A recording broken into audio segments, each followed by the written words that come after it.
एक ऐसा मर्डर जिसे मूवी देखकर किया गया हो। दृश्यम और दृश्यम 2 इस मूवी में बताया गया है कि कैसे हम मर्डर करें, कैसे लाश को छुपाएं। दृश्यम 2 देखकर अपनी ही बीवी का मर्डर किया गया और यही आइडिया दिया अपने दूसरे दोस्त को। दृश्यम फिल्म जिसमें दिखाया गया है कि मर्डर कैसे किया जाए और पुलिस से बचने के लिए कैसे बॉडी को दफनाया जाए। बेंगलुरु में ऐसा ही वाक़या हुआ जहां दो पतियों ने अपनी अपनी वाइफ का कत्ल किया और आरोपी की वजह से 5 साल से छुपा हुआ अपराध, एक दूसरे आरोपी का अपराध सबके सामने आया। तो नमस्कार, प्रणाम, स्वागत है आपका हमारे चैनल कलयुग के क्राइम हिंदी में, जहां आपको सच्ची घटनाओं से अवगत कराया जाएगा। तो इस कहानी में होता कुछ ऐसा है कि दो कपल होते हैं, ललिता और उमेश। इन्होंने 5 साल पहले लव मैरिज की हुई थी। ललिता पेशे से ब्यूटिशियन होती है और उमेश ट्रैवल एजेंसी में जॉब करता है। 12 अगस्त को बेंगलुरु के थाने में एक कपल पहुंचता है और एफआईआर लिखाना चाहता है कि हमारी दोस्त ललिता 24 घंटे से लापता है और हमें शक ही नहीं, पूरा यकीन है कि उसका मर्डर हो चुका है। और यह मर्डर किसी और ने नहीं बल्कि उसके ही पति उमेश ने किया है। पुलिस पूरा मामला सुनने के बाद हरकत में आती है, एफआईआर लिखती है और जा पहुंचती है उमेश के पास।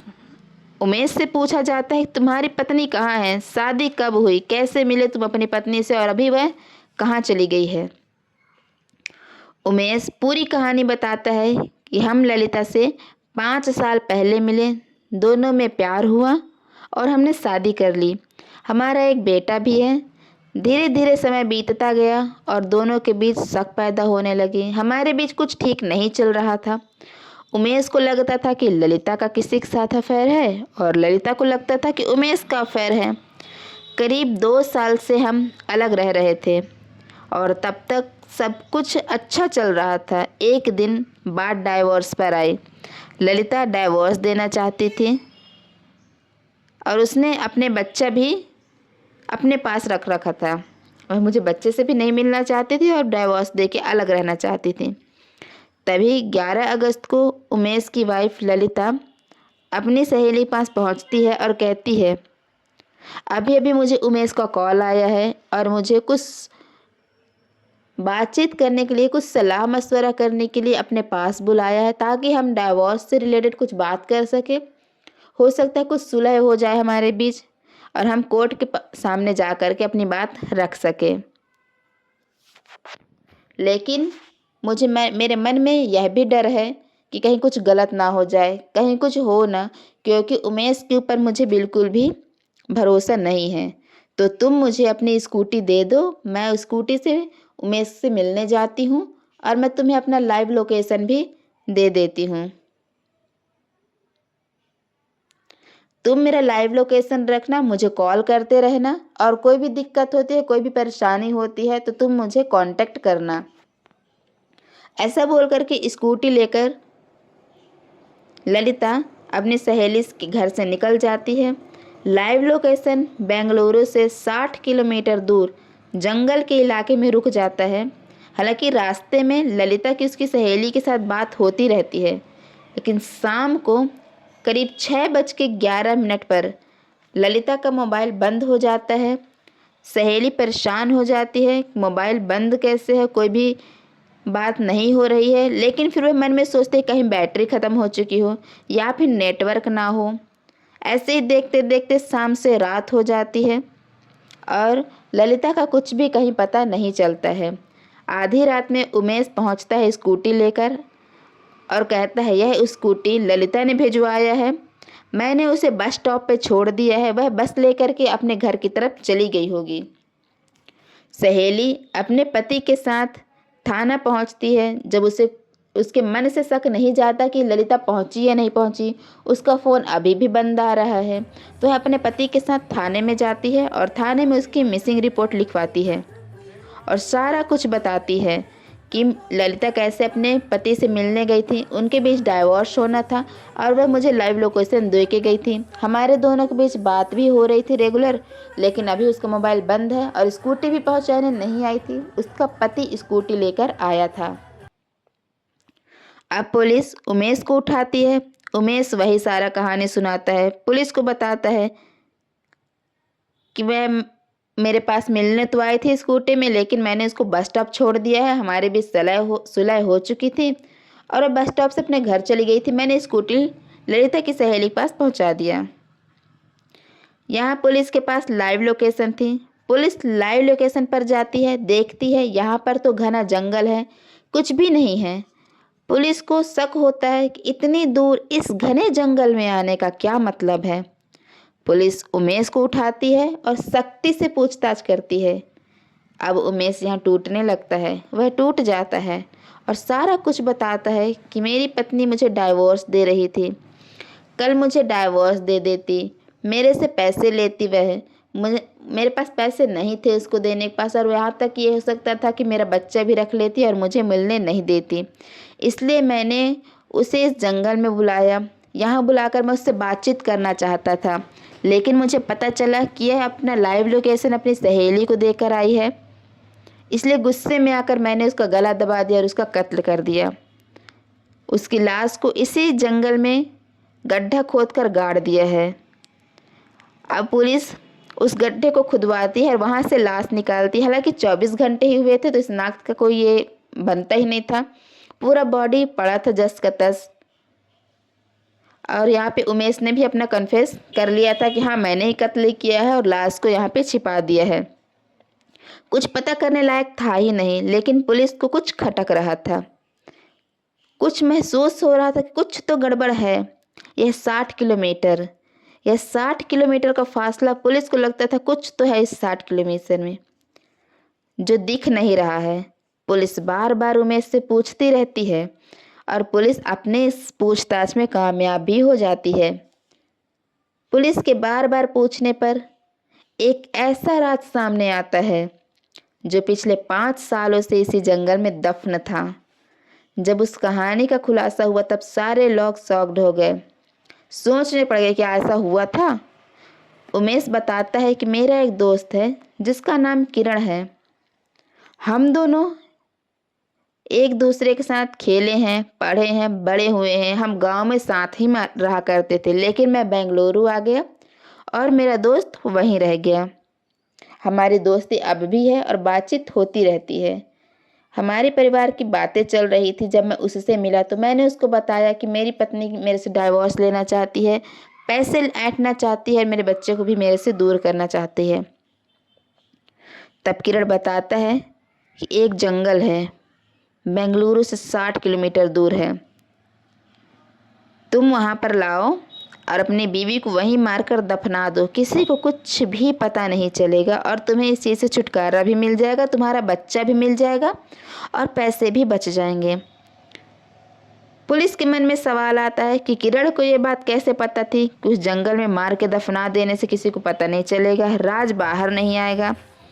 पुलिस बार बार उमेश से पूछती है कि ये सारी बात क्या सच है, क्या किरण ऐसा बोला है। किरण को उठाया जाता है, किरण से पूछताछ की जाती है, क्या ऐसा कुछ है, तुमने ऐसा बोला है। वह तो पहले साफ इनकार कर देता है। तब वह उमेश से पूछती है कि क्या बात है उमेश, पूरी सच्चाई हमें बताओ। उमेश टूटता है और सारा कुछ पुलिस को बता देता है कि जो मेरा दोस्त है किरण, आज से ठीक 5 साल पहले उसने अपनी पत्नी का कत्ल किया था और उसी जंगल में जाकर दफना दिया है। और यह बात आज तक किसी को भी पता नहीं चली, ना ही यह राज कभी बाहर आई। पुलिस जाकर किरण को उठाती है। हालांकि बात 5 साल पुरानी हो चुकी थी, कोई भी कंप्लेंट फाइल नहीं थी, पर उमेश से किरण के बारे में सब कुछ पता चल चुका था कि पूजा और उमेश ने भी लव मैरिज की थी, उनका भी एक छोटा बच्चा है। लेकिन 2019 में पूजा अचानक गायब हो गई और किरण ने यह बताया कि पूजा अपने प्रेमी के साथ भाग गई है। सबको यही बात पता थी कि पूजा भाग गई है। हालांकि यहाँ तक कि पूजा के माँ बाप को भी ये बताया गया था कि पूजा अपनी प्रेमी के साथ भाग गई है। जैसे भी करके पूजा की माँ को ढूंढा गया, उसका मायका ढूंढा गया और वहाँ पे पता लगाने की कोशिश की गई कि क्या पूजा है, पूजा कहाँ गई, पूजा किस प्रेमी के साथ भाग गई। किरण की माँ बताती है कि मेरी बेटी अपने प्रेमी के साथ भाग गई है 2019 में ही, और यह बात मुझे मेरे दामाद ने बताई। वह यह भी बताती है कि मेरे दामाद ने पुलिस कंप्लेन जो की थी उसकी कॉपी ला करके मुझे दिखाए हैं कि हाँ सच में पूजा भाग गई है, और मैंने रिपोर्ट दर्ज कराई। फिर पुलिस उस थाने में जाती है और मई 2019 की सारी रिपोर्ट चेक करती है कि क्या सच में कोई रिपोर्ट दर्ज कराई गई थी या फिर सब झूठ है। लेकिन उन्हें कोई भी रिपोर्ट यहाँ पे नहीं मिलता है, क्योंकि रिपोर्ट दर्ज कराई ही नहीं जाती है। तब जाकर किरण से फिर से पूछा जाता है कि तुमने किस थाने में रिपोर्ट दर्ज कराई थी। वह बताता है कि मैं अपने लोकल थाने में रिपोर्ट दर्ज कराया था, और इसके गवाह मेरे दो दोस्त हैं। मेरे दो दोस्त मेरे साथ में गए थे रिपोर्ट दर्ज कराने के लिए।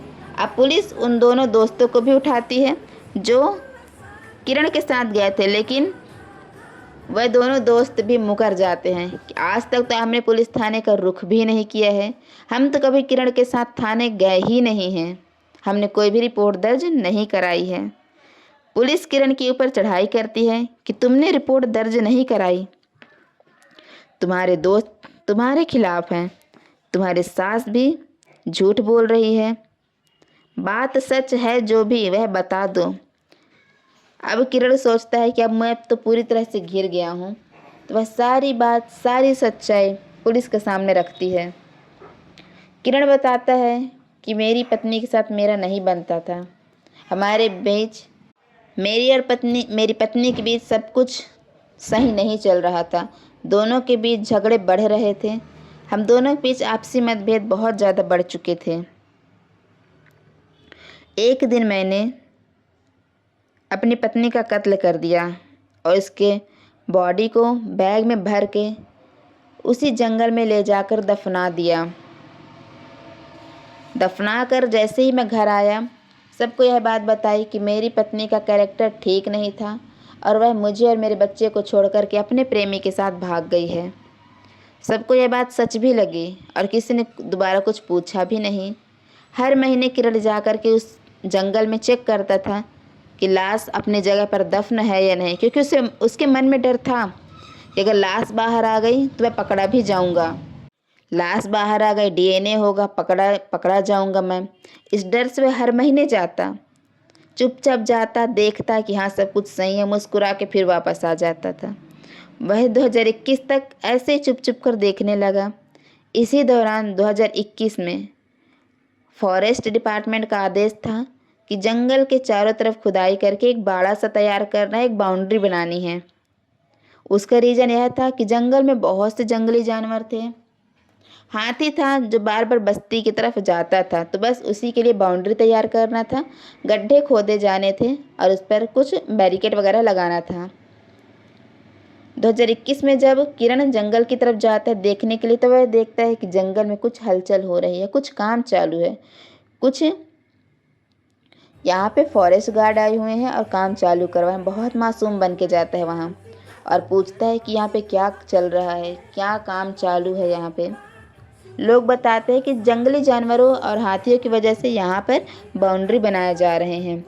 तब किरण पहली बार डरा और डर के सहम जाता है और सोचता है अब लाश बाहर आने से कोई नहीं रोक सकता, क्योंकि इत्तेफाक ये थी कि जिस जगह से गड्ढे खोदते हुए जा रहे थे वह उसी लाइन पर जा रहे थे जहाँ पर उसकी पत्नी पूजा की लाश दफन थी।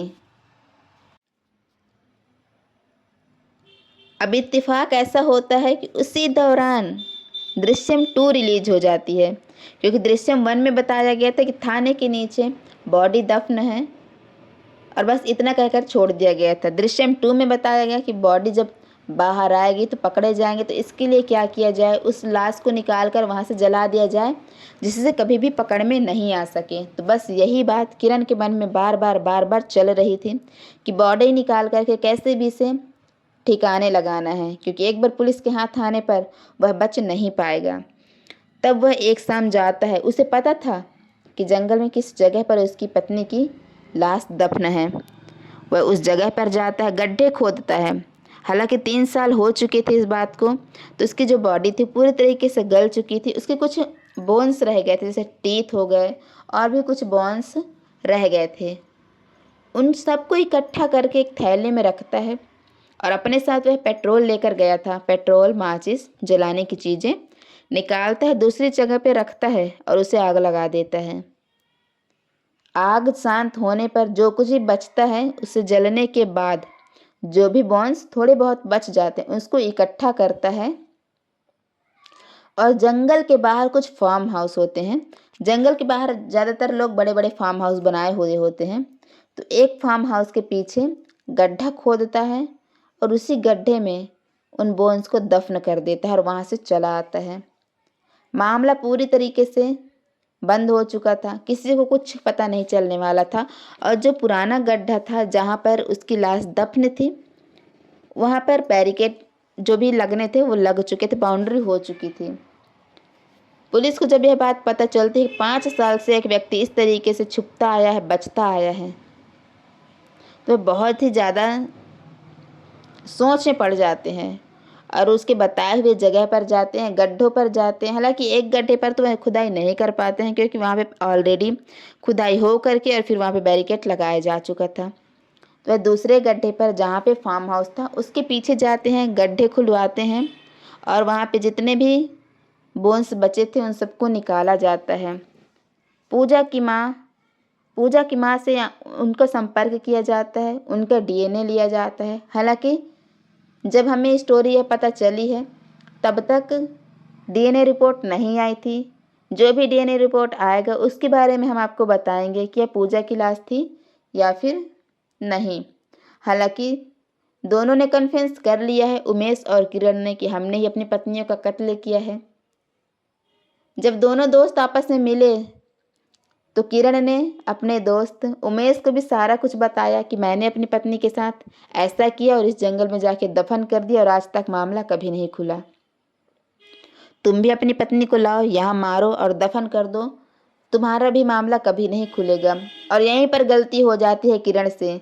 वह अपना दोस्त समझ के उसे बताता है और बस राज सामने आ जाता है। कोई भी राज कभी भी हमेशा के लिए नहीं दब सकता है, कभी ना कभी उसे बाहर आना ही होता है। हत्यारा कितना भी शातिर क्यों ना हो, बोलते हैं ना, कभी कभी पकड़ा जाता है। बस ऐसे ही 5 साल बाद इस राज को ऊपर लाया गया। और फिर किरण के मामले में अभी इन्वेस्टिगेशन चल रहा है, डीएनए रिपोर्ट आनी बाकी है। तो ऐसी ही सच्ची घटनाओं के लिए बने रहिए हमारे चैनल कलियुग के क्राइम तक के लिए। चैनल को ज्वाइन कीजिए, सब्सक्राइब कीजिए, वीडियो को लाइक करें, शेयर करें। धन्यवाद।